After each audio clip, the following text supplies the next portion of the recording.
Hey, this is Goth Gloom, And this is Dreemweaver. aka Dawn Dawn and and Mary. Mary, and we're going to take you through Goth Gloom Spookhouse 2012 daytime walkthrough. This is inside the compound, as I like to call it, and we're just kind of walking in. This is where we had people queued up, and they would walk down this way here and through the gate. And they would get their first glance. Yeah, we had this little precursor to the hopefully to the Widowmaker prop that we want to build. We're gonna plan on putting it right there, but we wanted to have something there this year, so kind of threw that together so that it would be something for them to look at this year and catch them off guard next year. We're basically gonna step inside the haunt, and we're gonna walk you through this. And as you guys can see, we have ceiling tiles that we went ahead and painted. These are the rusted walls. They've got a good rusty look to them. Yeah, you did that with monster mud and sawdust, right? Yep, and there's probably about 3 different shades and coats of paint to give it that three-dimensional rusted look. Yeah, that's the pipe. That's the 4-inch sewer pipe that we rusted using a combination of the Devil's Rust that Mark came up with, and then we also did our own version of it called Toxic Rust, where instead of mixing it, you kind of sprinkle it and roll it onto the pipe, and we kind of did that, and then did the same rusting technique, and then we covered it with, like, I don't know how many things of shellac and stuff. Yep. There's our falling pipe. Get you a close up. Got a lot of people screaming at that point. Yeah, it was a really cool effect. There is also a black light in here where all the green goop that you guys see would glow in the dark and have that really toxic look to it. Yeah. You guys will see that when we do the final haunt video. There's the mechanism for the drop down, basically just a pneumatic ram up there, and then here's all of the controls, and you'll see the Boo Box 4 right there. And also over the top of all that toxic rust, we didn't leave it so that it was completely bare. I sprayed it with a clear coat of shellac or spray paint so that none of the rust would come off. Yeah. One of the things that was a little bonus was see how that fog's coming out right there?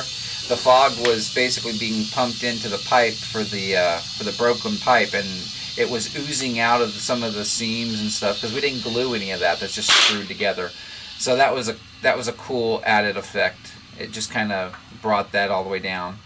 And one of the other things that I did was I put speakers, like little computer speakers, inside the pipe, and we ran the sound through the pipe itself, and it gave it a really cool echoey and vibrating effect on the pipes. And there's our working electrical boxes. You could actually move the levers up and down if anybody ever decided to try and touch them. Same thing with the toy wheels that you see in there for the areas where you can actually turn them. They actually turn, so if anybody tried to actually move them, they wouldn't actually just pull them off. Yeah, but they didn't do anything. We didn't hook them up for that. Now, these are medicine bottles, like prescription medicine bottles, and we basically, I'm going to put the garage door down here so you can see, gave it a really cool glow. We frosted the inside of those, and then we put some LEDs inside, and it just gave it a really nasty looking glow. People were afraid to touch them, so that was cool. And we put the flash crackers in there.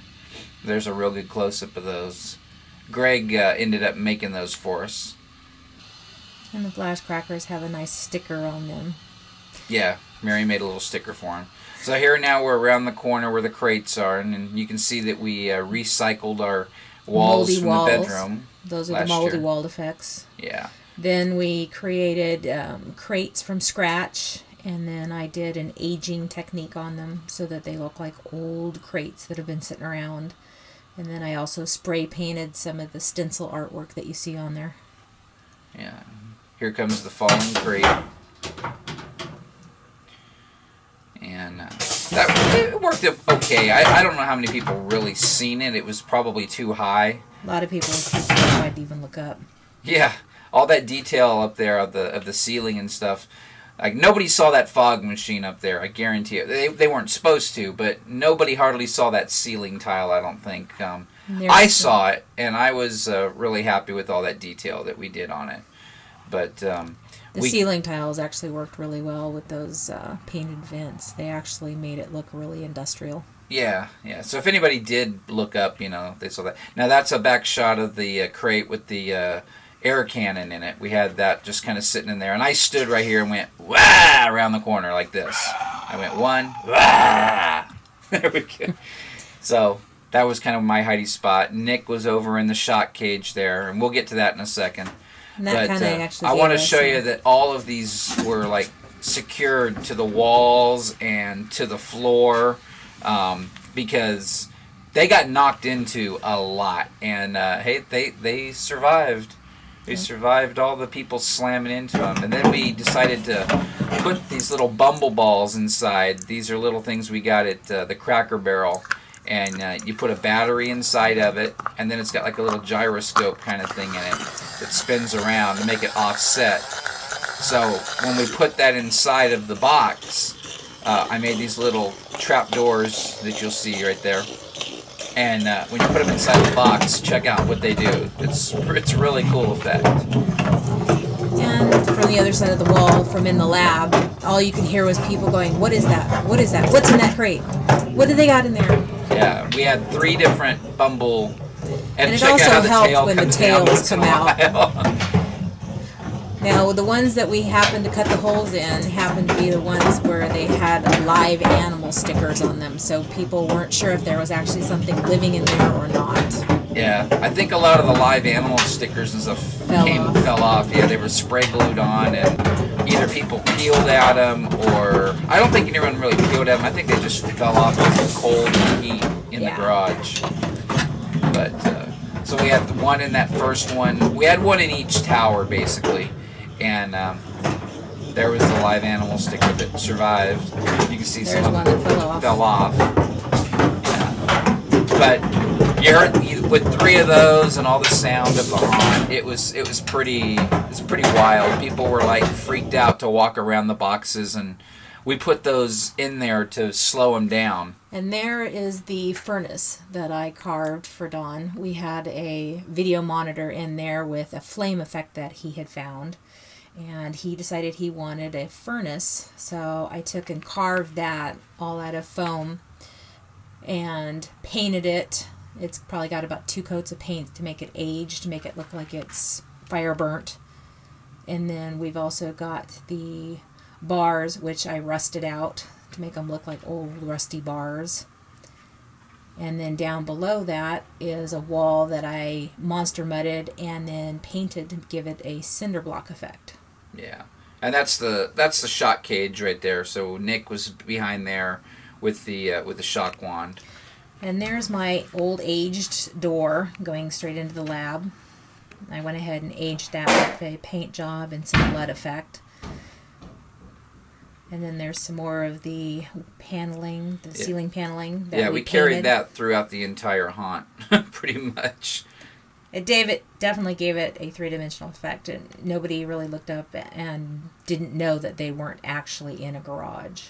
Yeah, that's the cage that we built, and we did a really cool effect with the cage with somebody inside, and we'll kind of show you what that looked like here. But you notice we ran the wiring from the top of the cage, and you can see the chain there where it's chained to the wall, and then it's over here to the main juice.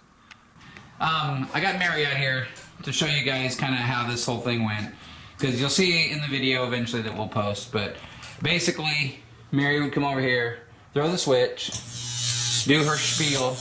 The Jacob's ladder would start to do that, and because it was hooked up to the top up here, the actress would sit there and start doing the whole shaking of the cage, and she was all reaching out, you know.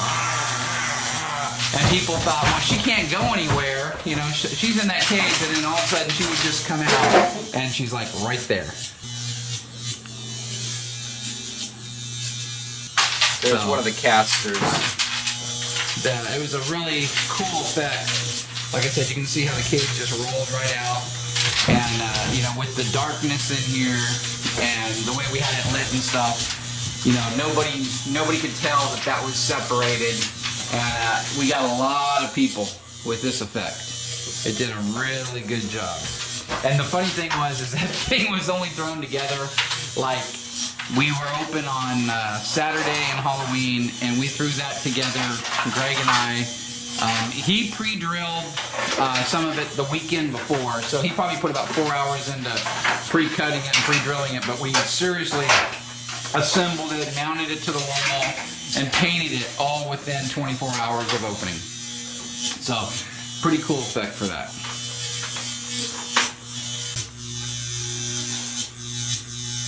So here's we got some of our panels that we made. Those were, if you guys saw the video when Steve was over making his fence, I was building these panels, and this is what we turned them into. We got some lights, and also if you guys remember those military panels that we got, those black military panels, we took a lot of the switches and the gauges, like those gauges and stuff, and then I went crazy on eBay and I bought those bigger gauges, like the one up there at the top, that old Western Electric one, Weston gauges and stuff off of eBay. I wanted it to have this real cool, authentic look. I wanted the meters to move and stuff. We could have done it cheaper, but I really wanted it to look, you know, pretty cool. I wish I would have done a little better detail on that. That was a hard piece to get in there, but we used that as a counter. And then this is a really cool radio that when we were at Midwest, we were in a class watching Alan Hobbs, Mary and I, and Steve's texting me and calling me and saying, dude, you got to check this thing out. So he came and got me after the first break, and we went and found this at this. He found this at that booth and showed it to me, and I immediately was like, yeah, I gotta have this. And then it was all dusty, and we kind of undusted it and saw all that really cool artwork under there. The dirt that you actually see there is the real patina on it. That's the actual aging on it. No dust or anything. It's just the actual aging that's occurred on it. The panels, after Don put the meters and we figured out the placement of the lights and stuff that he liked, we went ahead and aged those with the rusting effect. Yeah, there's a 3-inch laser eyeball with the laser eye, and you guys have seen this. That's the bubble tube. I don't have the bubbles turned on because we took it up to show it to the winner Hauner's group up with Stiltby Studios, so I never did hook it back up yet. I think we're going to end up putting it in the living room, because we got to put stuff back in the garage to make it a garage again. But you see all the detail and the stuff patina on it. effect. And then there's the microscopes that we bought and painted and patinaed and aged. And there's the box for the Jacob's ladder. Don came up with the concept, kind of got an idea what he wanted, and then I went ahead and painted them and aged them. And then there's the steampunk walls. Yeah, those are all carved out of the way there. Carved from 4x8 pieces of 1/2-inch foam. Most of the detail is carved actually into the foam. The pieces that you see up on top are carved out of separate pieces of foam and glued onto that to give it a 3-dimensional effect. So you've got the above portions, the regular foam, and then you've got the detail carved actually into the foam. Those have probably about 3 or 4 coats of paint on them to get the detail. Each one of them also has been coated with dry lock initially, right after the carving, and everything's glued on before the paint was actually applied, because I used spray paint, which actually gives a much better steampunk effect than the actual canned paint.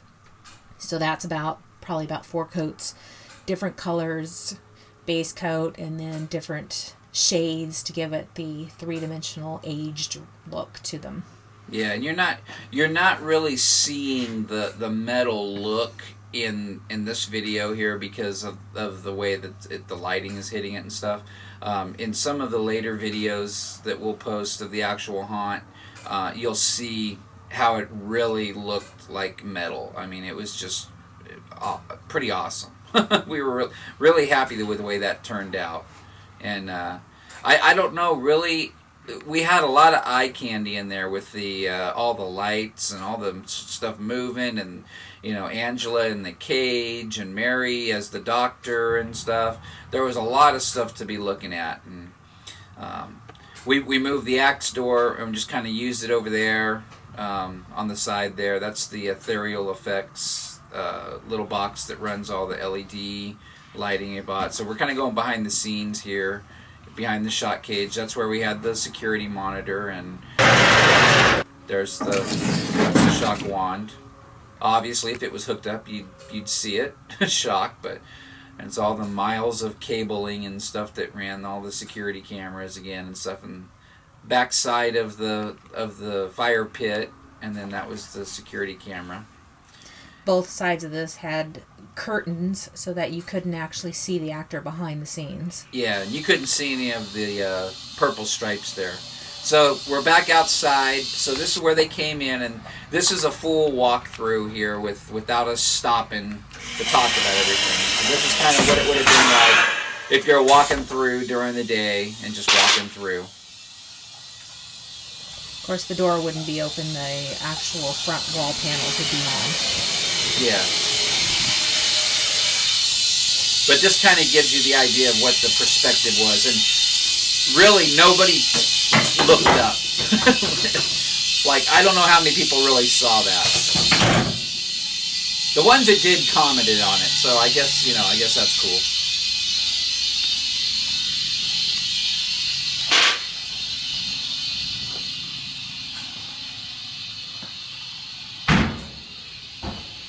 And back into the laboratory.